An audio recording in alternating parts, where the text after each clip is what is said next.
modernes sont de plus en plus informatisés et automatisés. Et en la matière, le gigantesque Airbus A380 représente le nec plus ultra. Ok, donc tout le monde est content? Conséquence, le rôle de l'homme dans le cockpit se réduit et les pilotes se transforment en gestionnaires de systèmes informatiques. Mais les plus belles machines peuvent elles aussi être victimes de petites défaillances. C'est grave. Non, ça va aller, ne vous inquiétez pas. Entraînant de grosses conséquences. Alors, tu en dis quoi, Marc?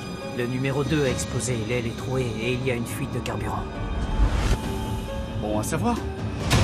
À cet instant, il faut souhaiter que les gestionnaires seront encore pilotés. Tout le monde est prêt? On était dans un exercice de simulateur programmé par le diable. Voici l'histoire du vol Qantas 32.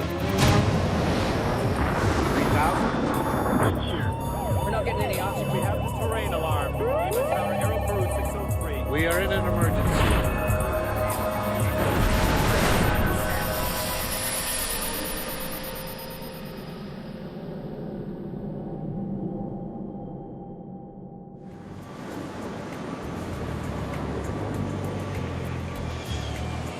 Aéroport de Singapour. Le vol Qantas 32 vient de refaire les pleins de carburant. Le gros Airbus A380 arrive de Londres et après 2 heures d'escale s'apprête à redécoller pour Sydney en Australie. En 2010, l'A380 est un appareil très récent et les pilotes formés sur ce gigantesque avion sont encore peu nombreux. Le commandant Richard de Crépigny, ancien pilote de chasse, fait partie de cette élite. Tout le monde est prêt à décoller?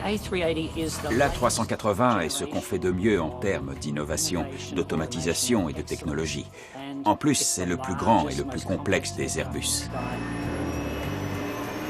Sur ce tronçon de vol entre Singapour et Sydney, le copilote, Matt Hicks, va gérer les innombrables systèmes informatiques et électroniques permettant au mastodonte de 500 tonnes de voler en toute sécurité.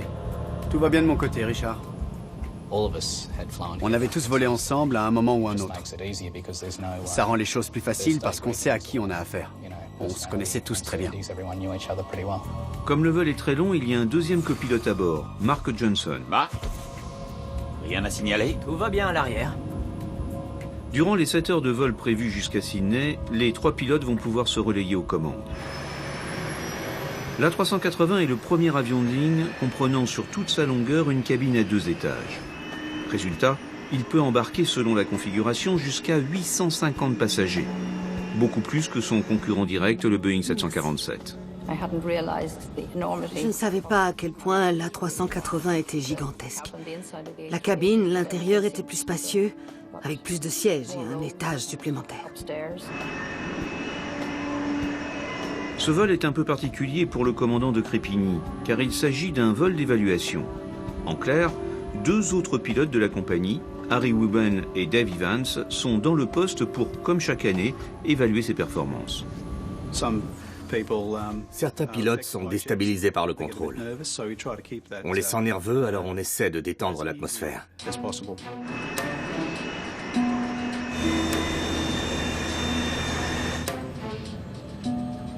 Ok, donc tout le monde est content? Évidemment, comme Richard était contrôlé, il essayait de décontracter son équipage. Quand il a demandé si tout le monde était content, j'ai dit « Ouais, je suis content, mais bon... on évite de se cracher ?» Qantas 3-2, autorisation décollage piste 2-0. Qantas 3-2, autorisation décollage. Ok, on roule.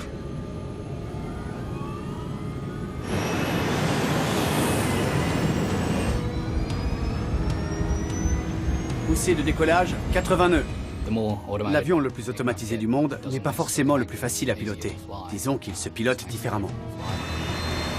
L'A380 est équipé de 4 moteurs Rolls-Royce, capables chacun de fournir une poussée maximale de 32 tonnes. Ce sont de magnifiques moteurs, extrêmement sûrs. V1, rotation. À 9h57 du matin, le vol Qantas 32 décolle sans problème de la piste de Singapour. Grâce à plusieurs caméras, dont une installée sur la queue de l'avion, les passagers peuvent suivre en direct leur propre décollage.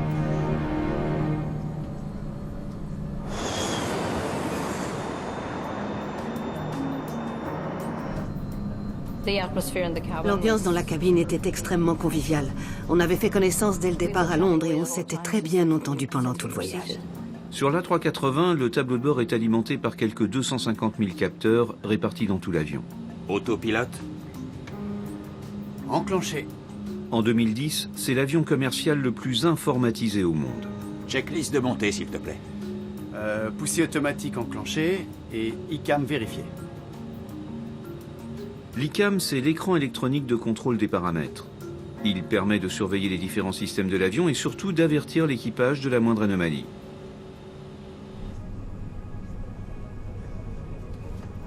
L'avion est en vol depuis 4 minutes. Il est 10h01.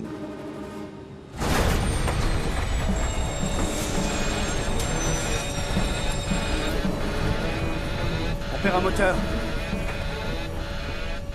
Boum, boum, comme un retour de flamme dans une voiture. Il y a eu une explosion énorme.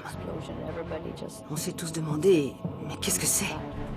Et immédiatement j'ai pensé, oh mon Dieu, on va peut-être y rester. La première chose à laquelle on pense, c'est à une panne moteur. Et c'est sans doute grave. On a perdu le numéro 2. On maintient à 7500 pieds. Le commandant décide de reprendre partiellement les commandes en manuel. Avec 35 ans de métier, il a les bons réflexes.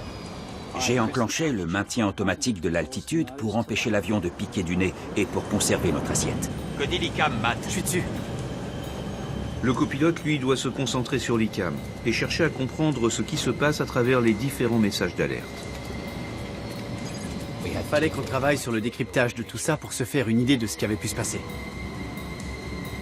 Alors que le commandant pilote la trajectoire, le copilote fait face à une multitude de messages d'erreur, dont visiblement certains sont liés à la déconnexion de plusieurs systèmes.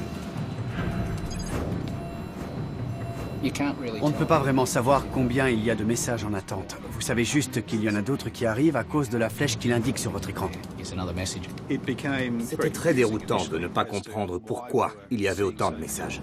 Le commandant décide de prévenir le contrôle de leur situation périlleuse. Panne, panne, panne. Qantas 3-2, panne de moteur. On maintient 7500 Et le cap prévu. Reçu Qantas 3-2, dites-nous comment on peut vous aider. J'ai lancé un appel panne-panne qui dit à tous ceux qui le reçoivent « Nous avons un problème ». Et au contrôleur, dégagez l'espace aérien et ne nous embêtez pas avec des échanges radio. Laissez-nous régler le problème. Mais une nouvelle alarme se déclenche. Numéro 2 en surchauffe. L'équipage comprend que non seulement le moteur numéro 2 est défaillant, mais qu'en plus, il risque de s'enflammer. On ne pouvait pas voir le moteur lui-même parce qu'il est situé sous l'aile. Oh mon Dieu! Mais on voyait le flux de carburant qui en sortait. Or, les réservoirs situés dans les ailes de l'Airbus sont remplis de kérosène. On se demandait tous ce qui allait se passer ensuite. Dans ce type de situation, la bonne réaction est de couper immédiatement le moteur concerné. Je coupe le moteur numéro 2. Affirmatif. Malheureusement, il est déjà trop tard. Une alarme leur indique que le moteur est en feu. Pour un avion, l'incendie en vol est la situation la plus critique. Et la plupart du temps, elle se termine par une catastrophe. En juillet 2011, peu après son décollage de Jeddah en Arabie Saoudite, le feu prend à bord d'un DC-9 au niveau du train d'atterrissage. Les pilotes tenteront l'impossible, mais l'appareil en flammes finira par percuter le sol, tuant ses 261 occupants.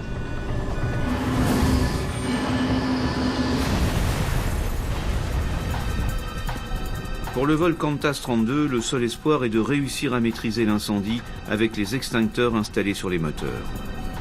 Moteur numéro 2 en feu. J'active. Active.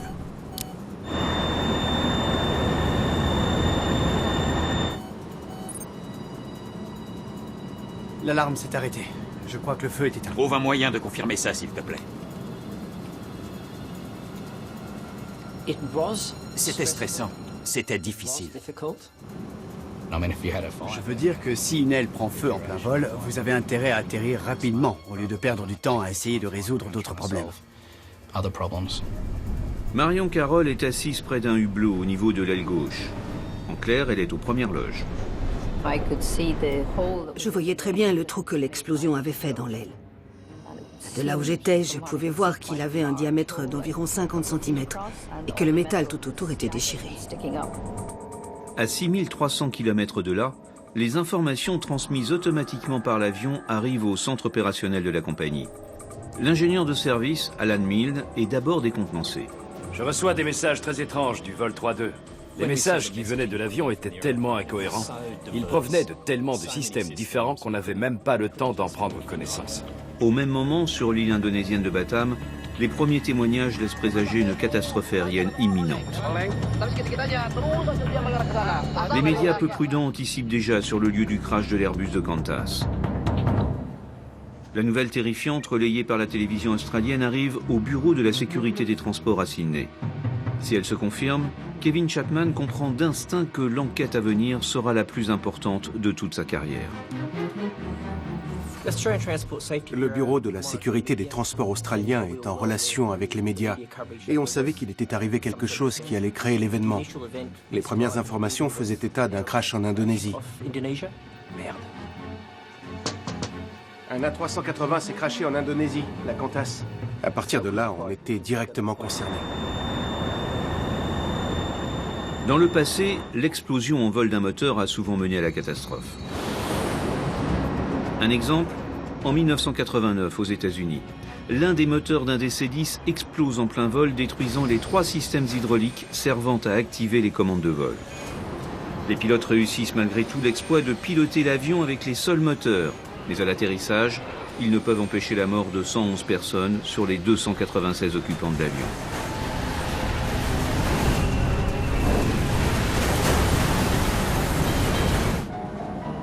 À bord de l'A380 en détresse, pour l'instant, le copilote essaie de maîtriser le flot des alarmes et des messages d'alerte.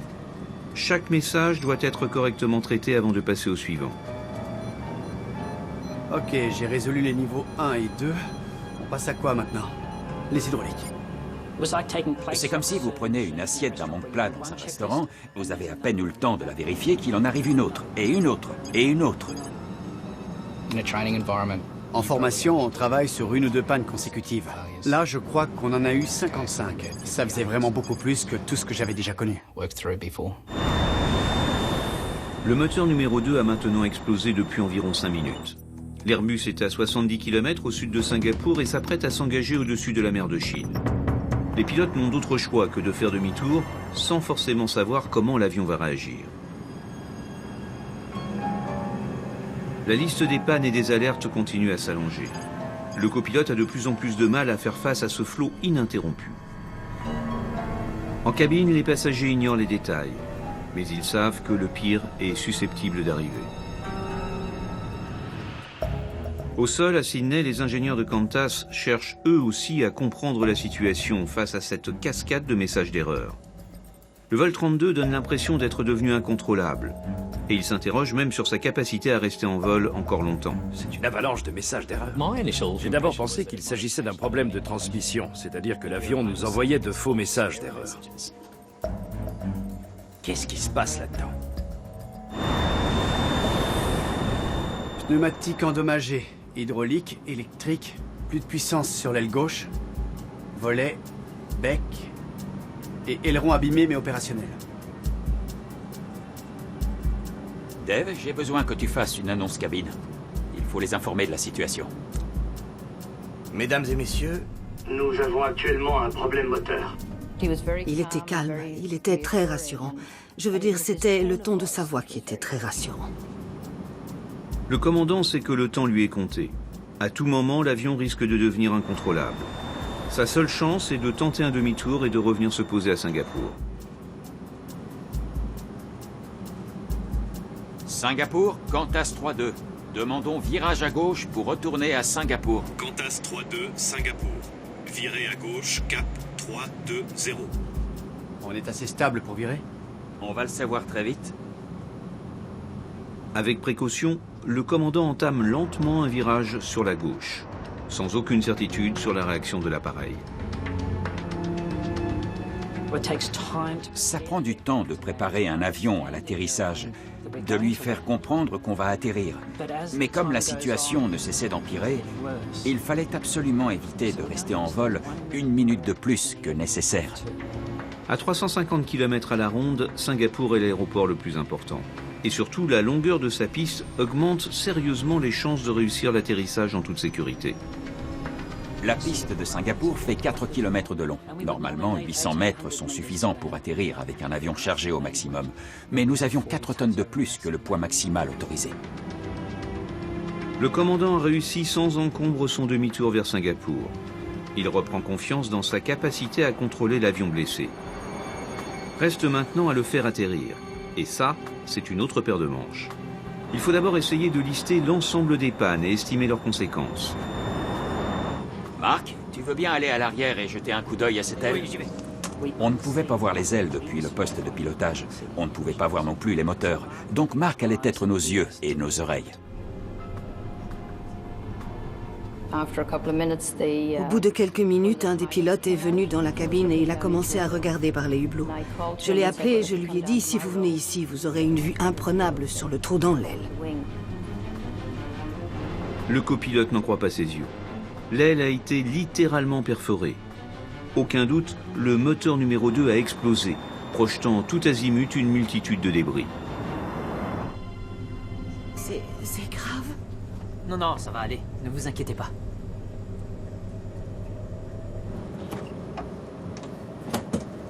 Alors, tu en dis quoi, Marc? Le numéro 2 a explosé, l'aile est trouée et il y a une fuite de carburant. Bon à savoir.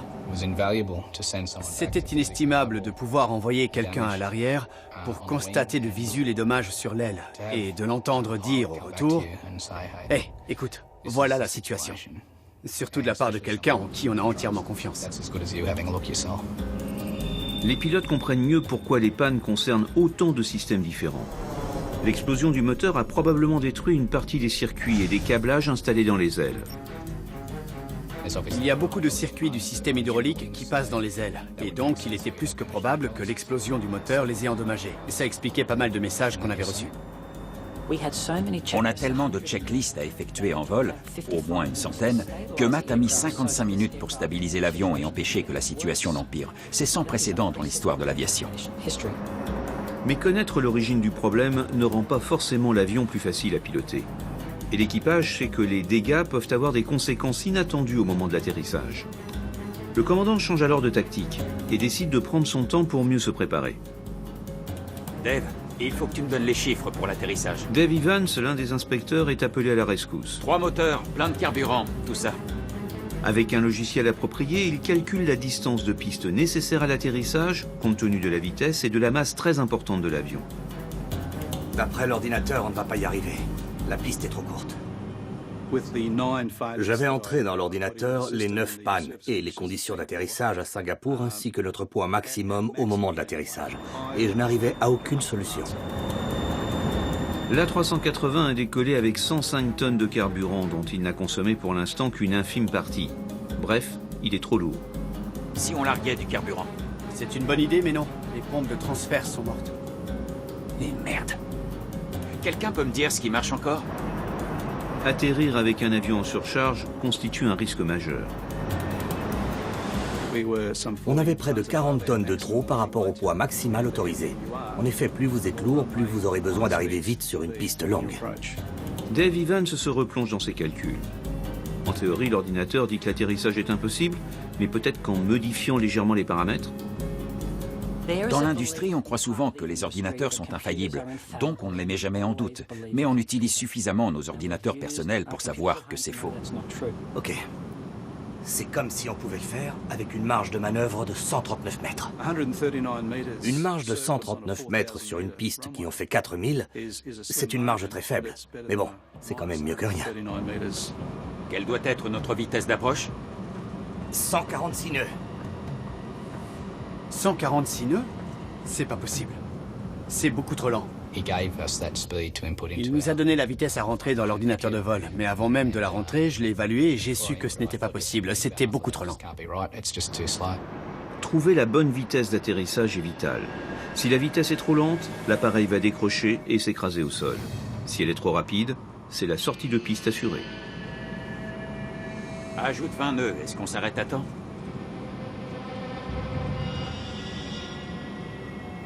Bien vu, Matt. Ouais. 166, ça marche. J'aime cette idée que tous les cerveaux des pilotes présents dans le poste se sont unis pour n'en faire qu'un seul, et que tous les problèmes ont été résolus grâce à toute cette intelligence. On était confronté à une situation totalement inédite, à l'impensable. À Sydney, au centre des opérations de Qantas, l'ingénieur Alan Milne est maintenant réduit au rôle de spectateur. Le vol 32 a entamé sa descente vers Singapour. Ça y est, ils ont commencé leur approche. Advienne que pourra. Il sait qu'à Singapour, l'alerte est déclenchée. Des secours sont déjà en train de se positionner autour de la piste qui va accueillir la 380 en détresse et ses 469 passagers et membres d'équipage. On connaissait personnellement ces mecs. On connaissait les PNC et on était très inquiets. Singapour approche, Qantas 3-2.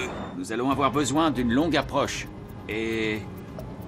faites que les pompiers soient prêts à intervenir. Nous perdons du carburant. Reçu, Qantas 3-2. Autorisé droit devant pour 20 nautiques. Les 5 pilotes présents dans le poste sont maintenant tous concentrés Volet sur 3. Sur la délicate phase d'atterrissage. Nous y voilà. Et le commandant ignore toujours si l'avion va répondre correctement à ses sollicitations au moment d'atterrir.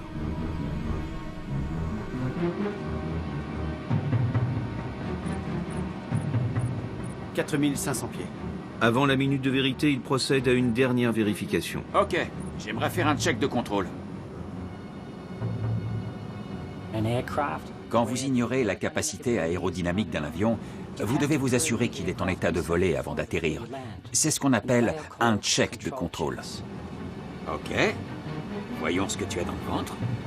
Le commandant procède à des essais de roulis pour vérifier qu'il sera capable de s'aligner sur l'axe de la piste. Notre contrôle d'inclinaison était endommagé. Nous avions perdu 65% du contrôle en roulis. On devait savoir notre marge de manœuvre avant d'atterrir. Ok. L'inclinaison à droite est plus compliquée car il a juste assez de commandes pour ensuite remettre l'avion à plat. Bref, les performances de l'appareil sont très dégradées. Si les quelques commandes de vol fonctionnent à leur limite, alors clairement il nous reste une très petite marge de manœuvre pour effectuer l'atterrissage. Quand on a fait ces vérifications de contrôle, j'ai d'abord trouvé que c'était un peu risqué. Mais au final, Richard avait raison.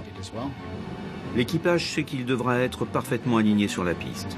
Les dernières corrections avant de toucher le sol seront difficiles, voire impossibles.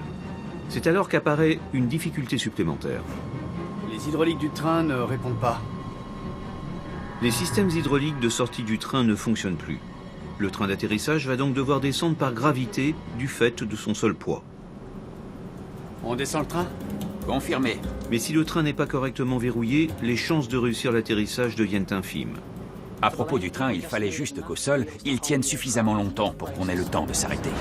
Le train d'atterrissage va mettre 2 longues minutes pour descendre par gravité et se verrouiller. Tout est au vert. Train descendu. On entend très bien le bruit que fait le déploiement des roues. C'est toujours réconfortant de les entendre sortir. J'ai toujours entendu dire que le décollage et l'atterrissage sont les phases les plus critiques d'un vol. On savait tous très bien qu'on était arrivé au moment le plus dangereux du vol. Le vol 32 est à 2 minutes du seuil de la piste. Surveille bien ta vitesse, Richard. Ok, juste un peu plus lent. Le commandant règle au plus juste la puissance des moteurs pour avoir la vitesse la plus lente. Merde, on est si lent que ça? Il frôle la vitesse de décrochage. S'il passe en dessous, l'avion va cesser de voler et tomber comme une pierre. C'est le crash assuré. Mais si la vitesse est trop grande, il n'aura pas suffisamment de piste pour s'arrêter. La marge de manœuvre est minuscule. Là, c'est bon. La vitesse est stable. Avec 3 nœuds de plus, c'était la sortie de piste. Avec un nœud de moins, c'était l'avertisseur de décrochage. Il faut gérer très précisément la vitesse du mastodonte de 500 tonnes. Mais ce n'est pas tout. Singapour, quel est le vent au sol? 170 degrés pour 5 nœuds. L'alignement sur la piste doit être parfait. En cas d'échec, vu l'état de l'avion, un deuxième essai sera difficile. Tout le monde est prêt? À ce moment-là, il était évident que nous avions fait tout ce qu'il était possible de faire. Autre chose? Non? Ok, allons-y et faisons-le. Singapour, confirmez que les pompiers sont prêts. Affirmatif.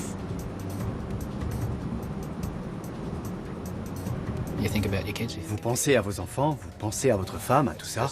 Et puis il faut jouer la dernière partie.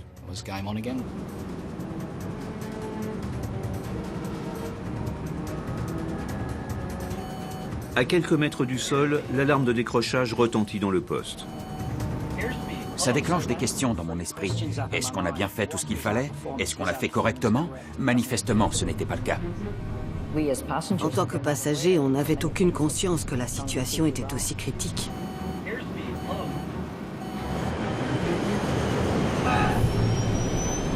Finalement, l'avion se pose, mais parcourt 80 mètres de piste à chaque seconde. On avait perdu un inverseur de poussée. La moitié des aérofreins des ailes étaient en panne et l'action des ailerons était nulle. L'urgence maintenant est de ralentir sous peine de faire une sortie de piste et de prendre le risque de briser l'appareil qui contient toujours des dizaines de tonnes de carburant. On n'arrivait pas assez lentement. Vas-y, freine. Matt a hurlé. Vas-y, freine. Les freins. Les freins, Rich. Appuie sur les freins. Pompe, appuie. Frein. Pousse à fond, Rich. Je lui ai ordonné de freiner plus fort et il m'a dit... J'ai les pieds au plancher. Garde-les, Rich. Garde-les.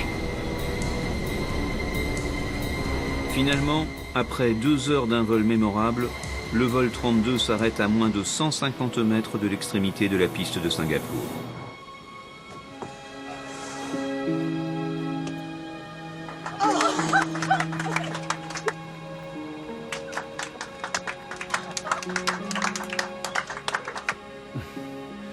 Magnifique. Bienvenue à Singapour, les amis. J'étais vraiment fier de tout le monde ce jour-là. L'équipe technique, les pilotes et le personnel de cabine.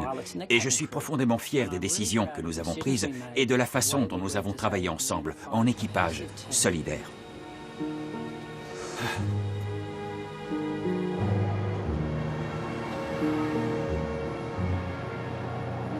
J'ai pensé, et je suis sûre que tous les passagers ont pensé comme moi, j'ai pensé que c'était fini, qu'on avait réussi à atterrir et que c'était la fin de nos problèmes. Mais tout n'est pas fini. À proximité des freins chauffés à blanc, le carburant s'échappe des réservoirs percés. Il y avait de la fumée qui venait de la gauche sous le fuselage et le carburant fuyait de ce côté-là. Les passagers voyaient le carburant sortir de l'aile. Les alarmes retentissaient dans le cockpit. La situation était presque aussi critique qu'en vol après l'explosion du moteur. L'A380 a échappé au pire en plein ciel, mais il n'est pas encore à l'abri d'un incendie ou pire, d'une explosion.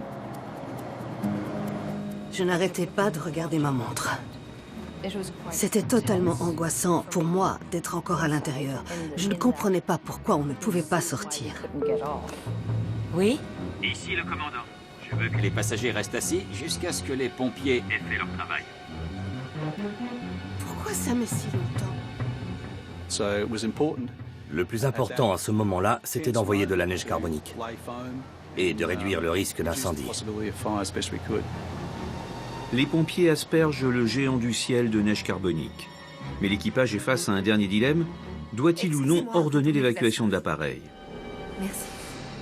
Si on me demande s'il faut évacuer ou pas, la seule réponse que je peux donner, c'est « Vous avez des gens chez vous, dans votre maison, ils sont plus en sécurité à l'intérieur ou à l'extérieur ?» Et la question n'est pas neutre. En 1985, un Boeing 737 anglais s'est retrouvé dans une situation assez similaire. À la suite de l'explosion d'un des 2 moteurs, l'équipage a dû renoncer au décollage. Les pilotes ont réussi à arrêter l'avion et à dégager la piste sur une bretelle de sortie avant d'ordonner l'évacuation de l'appareil.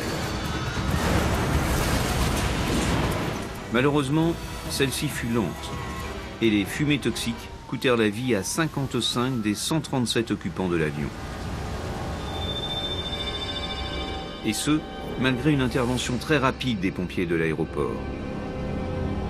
Dans ces circonstances, tout se joue en quelques secondes. Le commandant sait que pour évacuer d'urgence l'ensemble de ses passagers par les 16 sorties de secours, il a besoin de 90 secondes. Il sait aussi que, statistiquement parlant, 5% des passagers risquent d'être plus ou moins grièvement blessés durant cette évacuation. Et une fois l'évacuation lancée, on ne peut plus l'arrêter. On a décidé de garder les passagers à bord parce qu'on savait que l'environnement extérieur était toxique. Le commandant de Crépigny décide d'attendre, estimant ses passagers plus en sécurité à l'intérieur qu'à l'extérieur de l'avion. Commande centrale, moteur sur off. En attendant, l'équipage procède à l'extinction des 3 derniers moteurs en marche. Qantas 3-2, merci de couper le moteur numéro 1. Mais un message radio du chef des pompiers révèle un nouveau problème. Oui, mais on l'a fait, on les a tous éteints. Bon sang, il a raison. Le numéro 1 tourne toujours. Coupe-le. Non. Je ne peux pas le couper. L'explosion a endommagé la commande d'arrivée de carburant qui alimente le moteur numéro 1. Et maintenant, on avait un moteur qu'on ne pouvait pas arrêter, alors que la situation empirait à l'extérieur. On n'aurait jamais dû en arriver là. On était dans un exercice de simulateur programmé par le diable. Problème, il est impossible aux pompiers d'intervenir pleinement tant qu'un des 4 moteurs de l'avion est en marche. Alan Milne, l'ingénieur de Qantas à Sydney, est appelé à la rescousse pour tenter d'arrêter le réacteur. Noyez-le avec tout ce que vous pouvez. Ils ont mis tous les moyens, ils ont dirigé des canons à eau sur le moteur.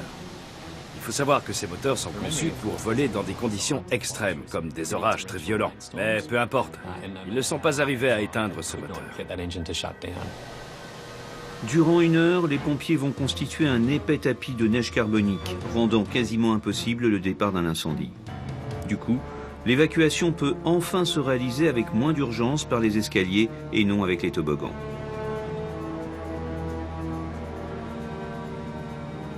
Mesdames et messieurs, je vous Merci de votre coopération. L'avion est maintenant sécurisé et nous pouvons vous libérer. Oh, merci mon Dieu. Les passagers vont pouvoir descendre de l'avion en toute sécurité. Quand on a enfin quitté l'avion, on s'est tous sentis libérés. Et puis tout à coup, j'ai réalisé que mes jambes tremblaient. Je me suis dit, tiens, pourquoi est-ce que mes jambes tremblent? Je crois que finalement, j'ai dû avoir un peu plus peur que je ne pensais. Rapidement, l'avion est évacué sans incident. Quant au réacteur numéro 1, il est toujours en marche. Oui. Aucun résultat avec les canons à eau. Qu'est-ce qu'on peut faire d'autre? Essayez la neige carbonique. Voyez si ça l'éteint. En fait, il ne restait plus qu'à essayer la neige carbonique, l'arme anti-incendie par excellence, et de la diriger droit sur le moteur. Et finalement, on a réussi à l'arrêter. Il aura fallu 3 heures après leur atterrissage d'urgence pour que l'équipage considère la situation comme totalement maîtrisée. Qantas 32, je suis heureux de vous confirmer que le moteur est enfin coupé. Merci Singapour, on vous retrouve sur la piste. Bravo. Bon travail. Bravo. Bravo. Bravo, Marc.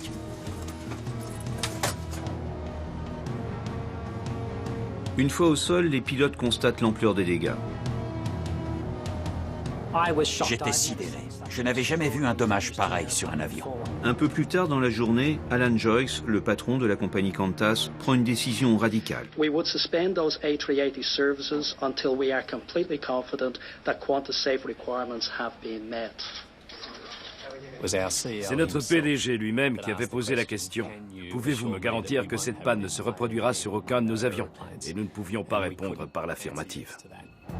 En 2010, l'A380 est encore en plein lancement commercial. Et pour Airbus, cette panne de moteur est catastrophique. Il y a seulement un tout petit nombre de compagnies qui fabriquent ces moteurs. Ces énormes moteurs à turbine, et Rolls-Royce est l'une des meilleures. Quel désastre. Je n'ai jamais rien vu de pareil. L'ingénieur Simon Grummet est un des enquêteurs du Bureau de la sécurité des transports australiens. Il y avait des marques de lacération et des trous partout dans ce truc. C'était tout à fait caractéristique et ça apportait un début de réponse. On était sûr que ça allait déclencher une enquête très importante menée par le bureau d'enquête. Là.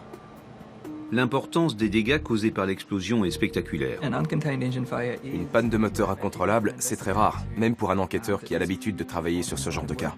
Ça fait partie du boulot, ok, mais c'est celle-là qui compte. Parmi les débris récupérés au sol, les enquêteurs découvrent un disque de turbine.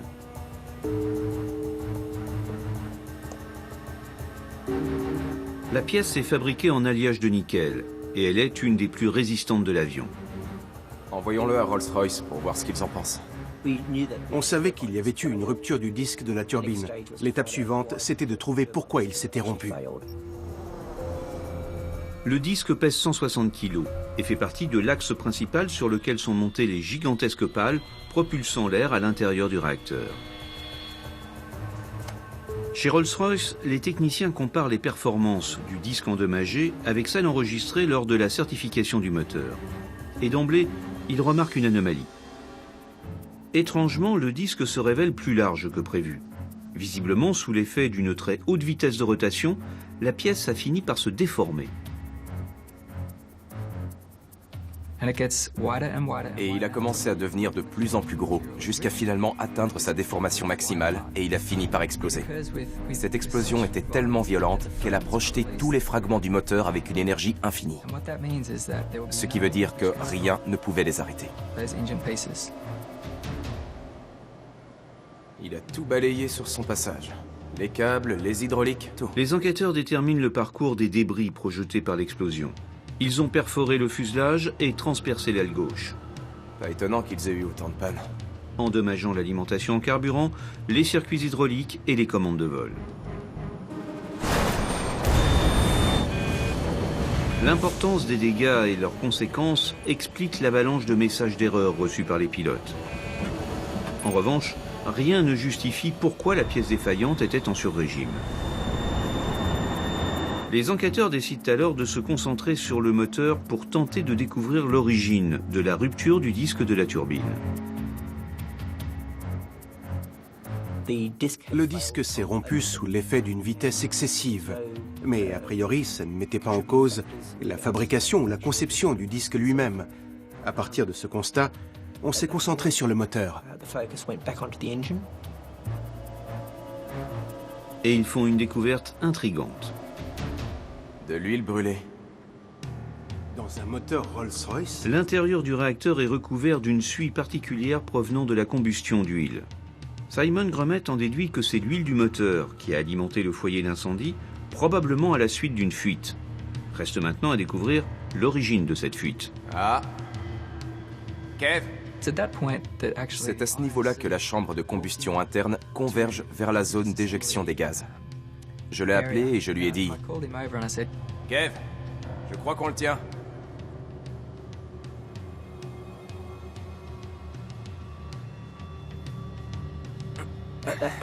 À ce moment-là, c'était vraiment le moment clé de toute l'enquête. Une petite canalisation d'huile s'est rompue, libérant le liquide sur le disque de la turbine. L'accident serait donc dû à la rupture d'un simple tuyau. Ça a failli faire cracher un A380. Putain, mec. L'huile s'échappant du tuyau rompu s'est aussitôt enflammée et s'est consumée à plus de 1000 degrés Celsius.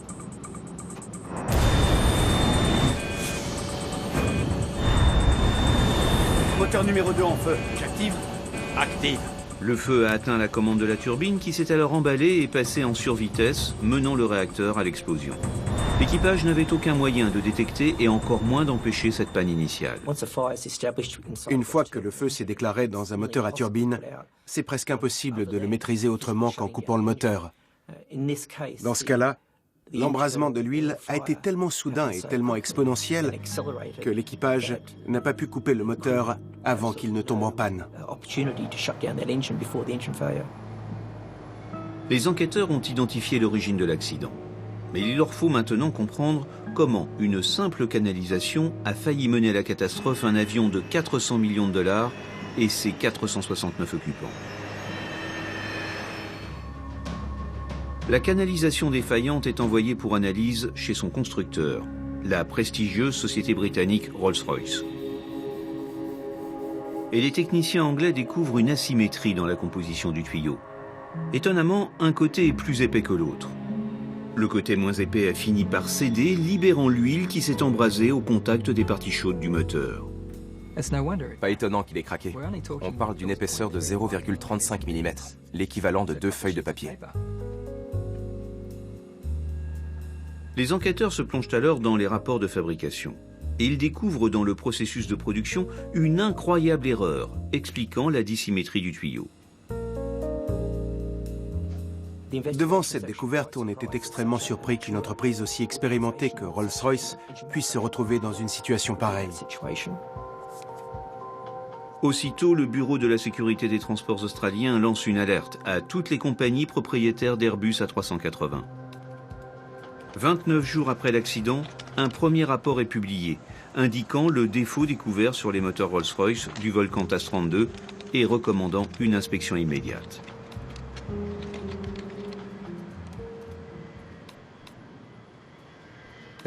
La question suivante, c'était « Et maintenant, on fait quoi avec ça ?» Martin Dillon, le patron du bureau d'enquête australien, a reçu rapidement un engagement ferme de Rolls-Royce.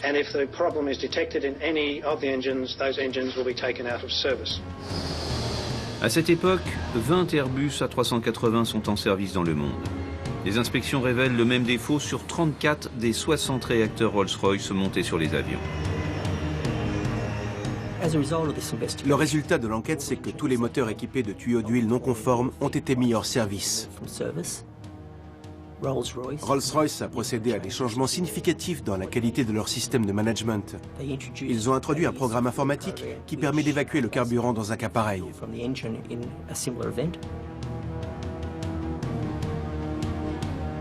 Le rapport d'enquête conclut que la catastrophe fut évitée de justesse grâce à la parfaite maîtrise de l'équipage.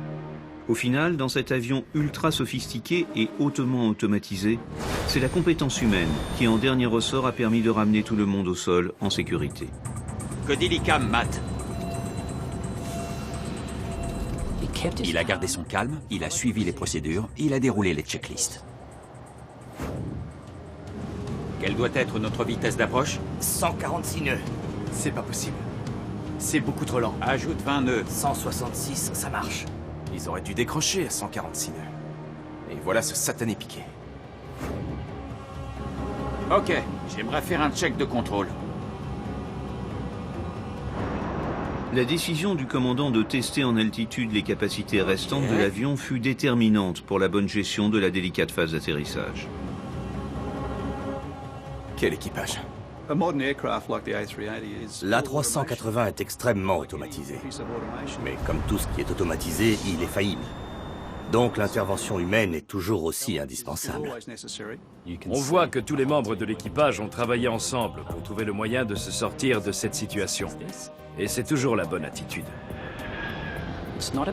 Il ne s'agit pas de moi en tant que commandant du vol Qantas 32, mais de l'aviation qui, au cours des 110 dernières années, a su partager ses connaissances et son expérience pour que le public bénéficie d'une aviation plus sûre.